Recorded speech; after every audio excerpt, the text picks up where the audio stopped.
कि कौ से किसान, खौ से खेती और गौ से गया तुम। किसान को ललकारने की जो ताकत तुम्हारे अंदर आ रहा है, वो रोटी भी तुमने किसानों के हाथ का खाया हुआ है। लेकिन तुम आज पैसे की ठनकार पे अंबानी और अडानी जैसे उद्योगपतियों की गोद में बैठ करके किसान की अवहेलना नहीं कर रहे हो, तुम हिंदुस्तान की आन बान शान की अवहेलना कर रहे हो। क्योंकि जब जब हिंदुस्तान को याद किया जाता है तो कृषि प्रधान देश के रूप में याद किया जाता है, लेकिन जब से ये सरकार आई है पूंजीपति प्रधान देश बनाना चाहता है हमारे हिंदुस्तान को, जिसे हिंदुस्तान का नौजवान, हिंदुस्तान का किसान, हिंदुस्तान का मजदूर और हिंदुस्तान का जो शक्ति है वो बिल्कुल स्वीकार नहीं करेगा। और रही जहाँ तक बात सरकार की मानने की नहीं मानने की, वो उसकी अपनी हट धर्मिता है। बाबा भीमराव अंबेडकर जी ने जो हमें संविधान के तहत ताकत दिया है, उस ताकत के तहत मैं अपनी मांग को लेकर के महात्मा गांधी के सिद्धांत पे अब तक अहिंसक आंदोलन और धरना प्रदर्शन हम कर रहे हैं। और इस अहिंसक आंदोलन में हमारे न जाने कितने किसान भाई शहीद हो गए। उन शहीदों के लिए भी दो शब्द हमारे देश के प्रधानमंत्री के जुबान में अब तक नहीं आया। सर वो तो आपको किसान ही नहीं मानते, हम उसे सरकार नहीं मानते। अगर वो हमें किसान नहीं मानता तो हम उसे सरकार नहीं मानते हैं साहब। जो हम हमारे वोट से हम पे शासन करेगा, ये लोकतंत्र है, राजतंत्र नहीं है। अमेरिका को कैसे भूल गए 2 दिन पहले की घटना, जो लोकतंत्र की दुहाई देते फिर रहा था दूसरे देशों को।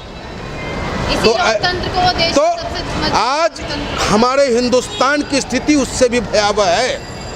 बेरोजगार, अगर रोजगार की बात करें तो लाठीचार्ज, नौजवान अपनी शिक्षा की बात करें लाठीचार्ज, विश्वविद्यालय में पढ़े लिखे वर्ग अपने हक की बात करें तो टुकड़े टुकड़े गैंग।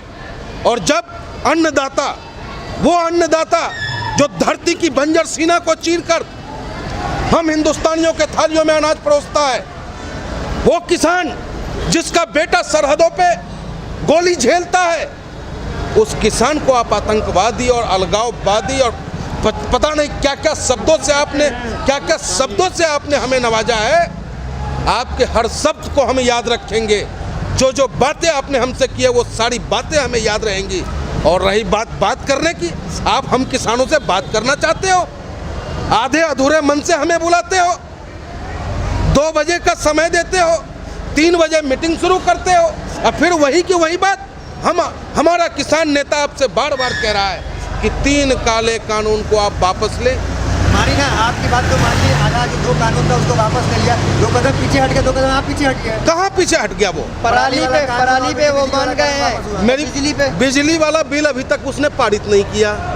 पराली का बिल है, देख लेंगे। पराली जो जलाने का, पराली का जब हम पराली जलाते हैं किसान, तो सैटेलाइट से वो देख के जुर्माना ठोकता है।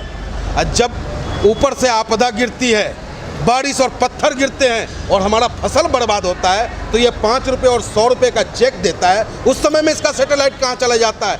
हर जुल्म हम ही सहेंगे, हर दर्द हमें ही सहना लिखा है। तो 2 कदम पीछे हट के आप भी हट जाइए पीछे। अरे भाई, अगर हम पीछे हट गए तो देश पीछे हट जाएगा साहब। आपके माध्यम से मैं हिंदुस्तान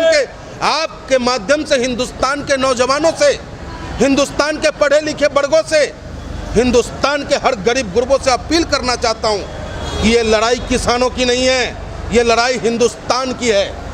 अगर आज इस आंदोलन में ये आंदोलन पीछे हट गया तो आप समझ लेना कि हिंदुस्तान से लोकतंत्र समाप्त हो गया। परंतु 60 से ज्यादा किसान शहीद हो गए हैं, वो भी एक गंभीर मुद्दा बन जाता है। बहुत बड़ी मुद्दा है। अरे जिम्मेदार कौन होगा फिर? सरकार। जिम्मेदार सरकार है साहब। किसान का ही बेटा भगत सिंह थे। आज तक इतिहास के किसी पन्ने पे हमें दिखा दो आप लिखा हुआ कि किसी पूंजीपति के बेटा ने देश के लिए शहादत दिया हो। उस दिन भी जब गूंगी बहरी सरकार हो गई थी, अंग्रेज का शासन था, उस वक्त में भी किसान का बेटा भगत सिंह ने कहा था, शहीद आजम भगत सिंह जी ने, कि गूंगी बहरी सरकार को सुनाने के लिए धमाके की जरूरत होती है। अगर चाहते भगत सिंह जी तो असेंबली में वो बम फोड़ा जाता कि सैकड़ों अंग्रेज मारे जाते, लेकिन उन्होंने सिर्फ धमाका किया और धुआं दिया। और भाई, हम तो शांति से अपील कर रहे थे। आपके माध्यम से मैं बाबा संत राम सिंह जी को भी नमन करता हूं, जिन्होंने हम किसानों के दर्द को असहनीय समझा और उन्हें खुद को आत्महत्या कर लिया। और वो आत्महत्या नहीं है, वो इन किसानों की मेहनत और कष्ट को देखते हुए एक कुर्बानी है, ताकि बहरी और गूंगी सरकार जाग जाए, लेकिन इस सरकार के कानों पे जू तक नहीं रहेगा। तरीके से तारीख पे तारीख मिल रही है, हौसला तो कमजोर नहीं हुआ किसानों का हौसला और कमजोर वक्त के साथ तो हो सकता है। टूटेगा वो सरकार। झुक जाते हैं, जो पेड़ झुकता है वो टिकता है, और जो अकड़ता है वो स्वतः ही टूट जाता है। यह प्रकृति का नियम है।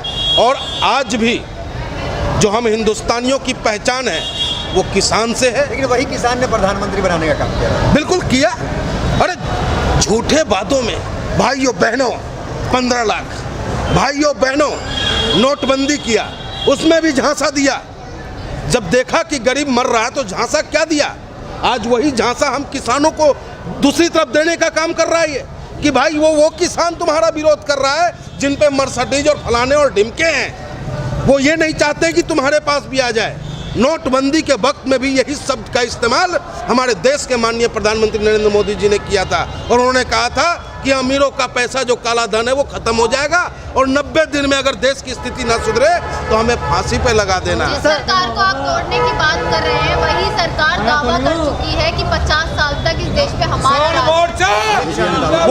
वो दावा उनका दावा ही रह जाएगा, क्योंकि उनका जो है एक नाभि में जो प्राण रावण का था वही प्रणवा उनका जो ईवीएम में टिका हुआ है। लेकिन हम उनको कह देना चाहते हैं कि जब आंदोलन सक्सेस होगा, 100% सक्सेस होगा, और इसके साथ साथ ईवीएम के लिए भी संघर्ष किया जाएगा। कहने का तात्पर्य है कि ईवीएम में गड़बड़ है। गड़बड़ है, पूरे गड़बड़ घोटाला। अब बताइए आप, चुनाव आयोग, अगर हम चुनाव के दौरान हम चुनाव लड़ रहे हो और किसी को 100 रुपये देने की बात कह दे ऑन रिकॉर्ड, तो आचार संहिता का उल्लंघन होता है। लेकिन हमारे देश के प्रधानमंत्री बिहार में जाके कहते हैं कि आप हमें वोट दो, फ्री में वैक्सीन आपको देंगे। ये चुनाव आयोग का उल्लंघन नहीं था? बिल्कुल। लेकिन कहीं भी चुनाव आयोग ने इस पर संज्ञान लेने का काम किया? नहीं लिया। सारा तंत्र खरीद रखा है उसने। सर, कल की बात है, आर पार्क डिबेट शो में अमित देवगन के साथ में मध्य प्रदेश के गृह मंत्री नरोत्तम मिश्रा ने ये बोला। नरोत्तम मिश्रा को आप जानते होंगे, बहुत बढ़िया से उन्होंने ये बोला कि अगर इस कानून को वापस ले लिया तो जनता CAA, NRC और धारा 370 को लेकर सड़कों पर आएगी और फिर उसके लिए दबाव बनाएगी सरकार के ऊपर। ये अपने बचाव में कह रहे हैं। जहाँ तक NRC और CAA की बात है, हमें और आपको भी पता है कि गवर्नमेंट अंदर खाने बैकफुट पे आ चुकी है।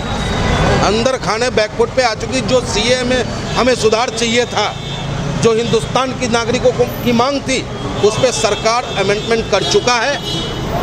और धारा 370 की बात है, हर हिंदुस्तानी चाहता है कि कश्मीर हमारा हो, उसमें कहीं कोई विरोध नहीं करता है। ये तो खामखा की बात कर रहा है हम। और आज क्यों ये फड़फड़ा रहा है?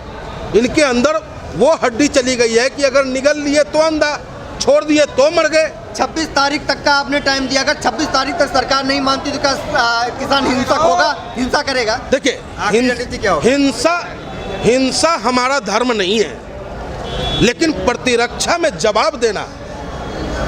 गुरु गोविंद सिंह महाराज जी ने कहा है, एक ते 1.25 लाख लड़ाऊं तो मेरा नाम गुरु गोविंद कहाऊं, देहु सिवावर मोहे शिव कर मन ते कबू न टरो, हर सो जाय लड़ो, निश्चय कर अपनी जीत करो। तो जहां बात मान और सम्मान की होगी, जब हमारे ऊपर कोई वार करेगा तो हम भी प्रतिवार करने के लिए स्वतंत्र हैं। परंतु आप स्वतंत्र हैं। यहाँ पर प्रदर्शन हम शांतिपूर्वक। 44 दिन से आपको लग रहा है शांतिपूर्वक तरीके से सरकार पर असर पड़ रहा है? ऐसा है ना, हम लोग महात्मा गांधी के सिद्धांत के मानने वाले लोग हैं। हमें आज भी उनके सिद्धांत में विश्वास है, क्योंकि महात्मा गांधी जी एक लाठी और राम के सहारे अंग्रेज को भगा दिया, तो हम इन काले अंग्रेज को भी भगाने का काम करेंगे जिनके पूर्वजों ने अंग्रेजों की गुलामी करी। आपको लगता है आपको कामयाबी मिलेगी? 100%। 100% हम कामयाब होंगे। आप इतिहास देख लीजिए, जब भी मोदी सरकार ने कोई कानून लाया है वो कभी वापस नहीं लिया है। वो उनकी सोच होगी। कल तक कभी वो मुसलमानों को सड़कों पे निकाल रहे थे, कभी नौजवानों को निकाल रहे थे, कभी छात्रों को निकाल रहे थे, लेकिन आज हिंदुस्तान उनके खिलाफ खड़ा है। हिंदुस्तान की आवाम उनके खिलाफ खड़ा है।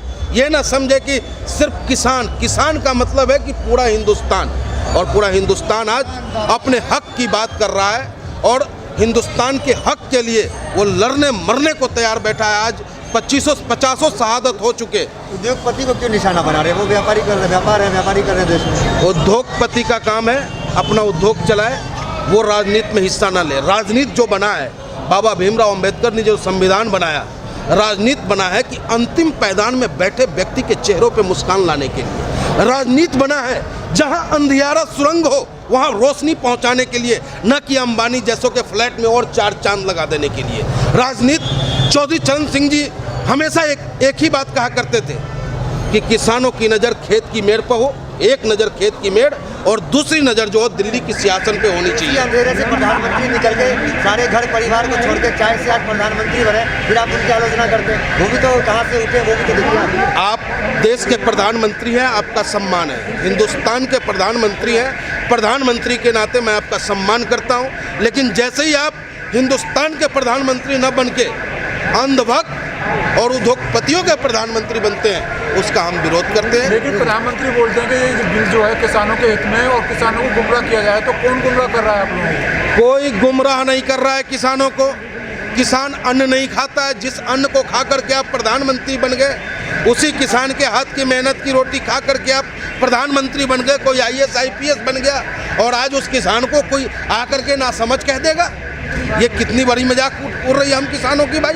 यानी किसान के पास अकल ही नहीं है। अरे जितनी जो पुलिस वाले इन्होंने लगा रखे हमारे आगे पीछे, ये पुलिस वाले भी तो भैया हमारे भाई हैं। हम कहीं ना कहीं किसान के ही तो बेटे हैं। कोई अडानी अंबानी के बेटे हैं, ये टाटा बिरला के बेटे हैं ये। ठीक है, अगर ये कानून आपके भलाई के लिए, तो किसके भलाई के लिए बनाएंगे?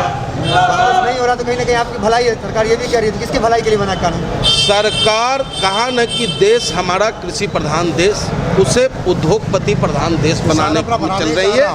जो आप देखो ना, 20 दिन पहले तक जो वही पुराना आलू कभी आपने 50 रुपये खाया इससे पिछली साल में? क्यों खाया आपने 50 रुपये किलो?